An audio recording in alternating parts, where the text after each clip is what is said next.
Hi, this is Bob from Skynet.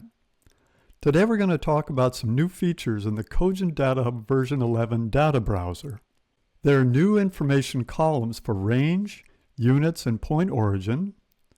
There's a way to copy point meta information, and there's something people have been requesting for years, a way to delete points. Let's get started. We've got a DataHub instance running here, and you can see we have a few demo points. The OPC DA test point has a range of 0 to 100, unit in amps, and the point origin. You can see the label OPC DA 005 and the type. The origin information depends on the point, as you can see here. For example, data PID, you can see the data source machine, the port number, and the protocol, TCP. This information matches what you see in the View Connections dialog. You can see, for example, the TCP incoming data PID, for example. As with previous versions, we can copy the value of the point by right-clicking it and copying the value, but now we can also copy, for example, a JSON version of the point. So if I copy that and paste it into Notepad++, you can see it gives us the entire JSON format with all the metadata. Or, for example, we can copy the full JSON representation of the point with all of the various values to it.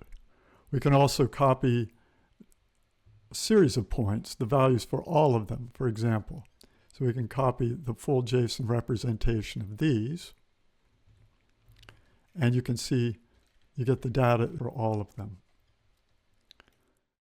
Another thing you can do is write usage info into the event log like this.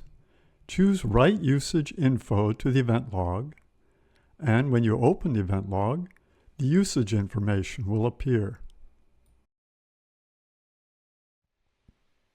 Finally, another thing we can do is we can delete points. For example, the XL test point is here, and I can right-click on it and simply delete it, like that. Now, the point isn't actually deleted, it's hidden. It's deleted from the data browser, but it still maintains itself within the DataHub engine. For example, if I look at the point where that's coming from here in Excel, you can see if I change the value of that point to something else, maybe 30, it writes that value back to the DataHub.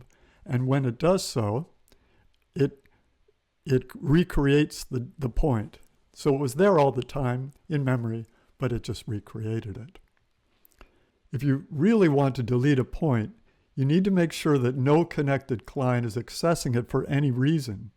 Then restart your DataHub instance. So this delete feature in the data browser is provided as a convenience. Take a look at the deleting points in the documentation for more information about that. So these are the new features of the data browser: more information columns, the ability to copy meta information, and the ability to delete points. I hope you find all of this useful.